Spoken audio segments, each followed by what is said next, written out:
Hello friends, and welcome to my channel. I hope you're all doing well. If you don't know me, my name is Eliza and I'm an illustrator in the New Jersey, New York area. In this video, I'm making a tutorial for holiday ornaments, and I felt inspired because we're currently entering the holiday season and this is my first year I have my own Christmas tree. Currently I have one single ornament for it, so I'd like to add to that a bit. I also really love to gift my family and friends homemade gifts. I thought I'd get a head start and maybe even have enough to sell online if anyone's interested. So let's get to the video.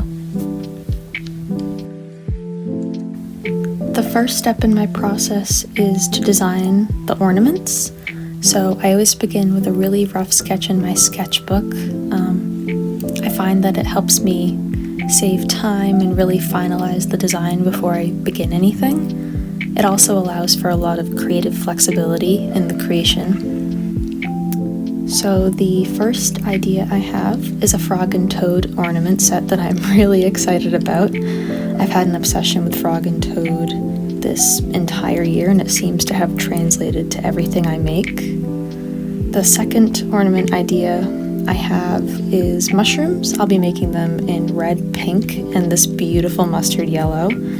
And the third idea I have is a cloud-shaped ornament with iridescent raindrop beads. Once you've finalized your sketch, then we can move on to the next step, which is making stencils.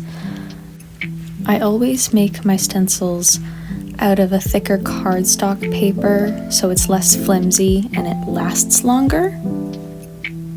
I also really love using stencils because if I want to make a batch of ornaments, they'll all turn out somewhat similar but not exactly the same, which is my favorite.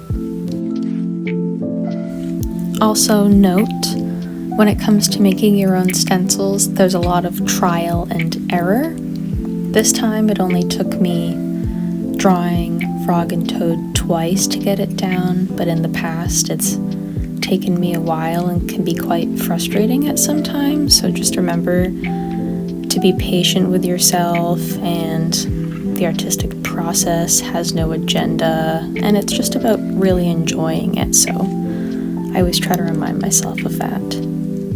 Another tip I have when making stencils is to number each side as 1 and 2 or side A and side B.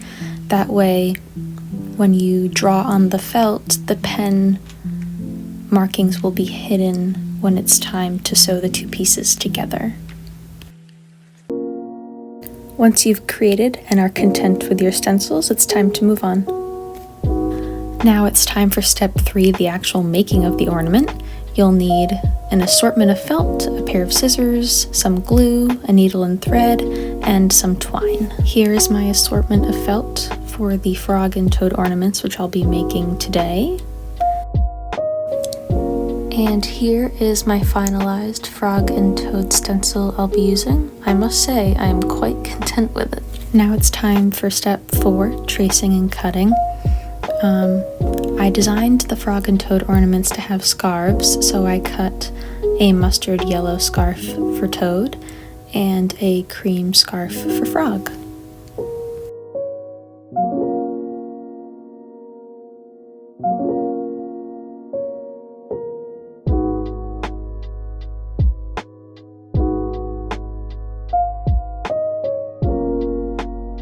So whatever you've created as the base design for the ornament, you're going to trace twice. I have traced the frog and toad stencil twice on the green felt and the beige felt. That way, when attaching the ornament string to the physical ornament, it will be glued in between the two pieces and have a sturdy structure.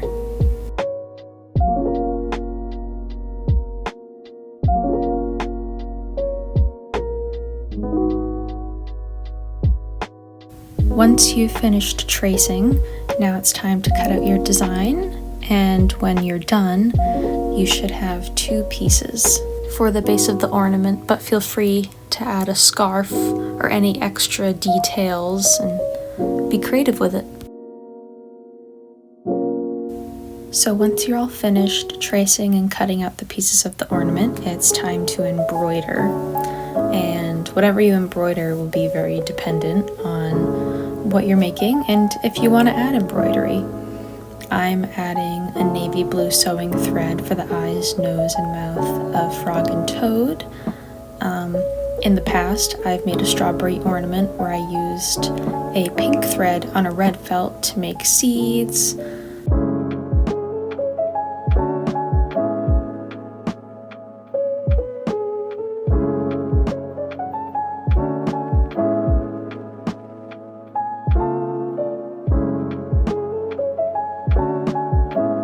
And here I decided to add some embroidery hearts to the scarves of Frog and Toad, and it did take a long time, but I really believe that there's something so wonderful and magical about an art process that takes a long time. Especially for me, it helps me slow down and be in the present more instead of needing things to be done so quickly all the time. It's really rewarding to just slow down. And here I decided to add some pink rosy cheeks to Frog and Toad because they're just so cute. And like I said before, don't be afraid to get really creative. There was a lot of trial and error with these. I tried different eye shapes, I tried different cheek placement, different mouth placement, and this is what I came out to. But yeah. Now it's time for part 6, which is gluing everything together.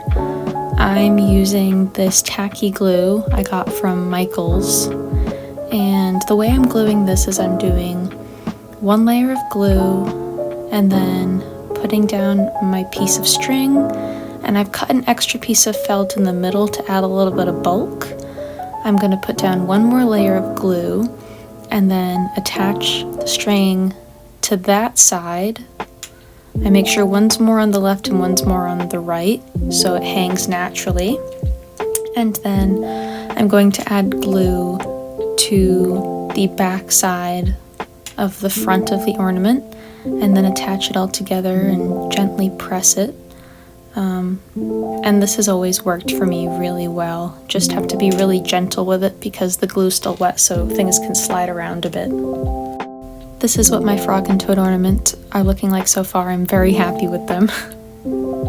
Now it's time for step 7, sewing the edges. So I've taken the same navy blue thread that I did the eyes, nose, and mouth with, and I'm just going around the outside of Frog and Toad and making an edge. I feel like it really creates a nice finished look. Now it's time for the last step, number 8, miscellaneous last step. I'm calling it that because I typically finish all of my ornaments at step 7, just sewing in the edges, but because it's the holiday season, I wanted to give Frog and Toad scarves. I also think it creates a much more finished look. And for this extra last step, I've also decided to use hot glue instead of tacky glue because I wanted to shape the felt instead of just let it dry flat.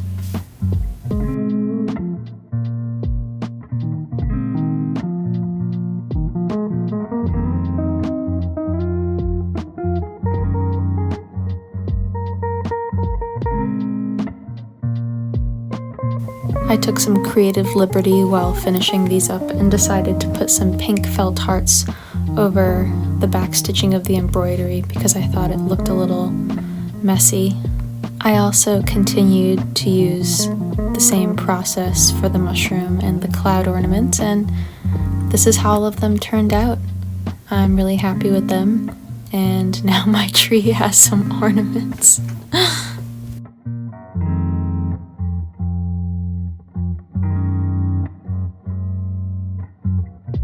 Thank you all so much for watching this video and sharing your time with me. I hope you enjoyed our craft time together and feel inspired. And like I said earlier, don't be afraid to make mistakes and have fun, especially if this is your first time working with felt. Until next time, remember to be kind to yourself and take it easy, friends. Bye!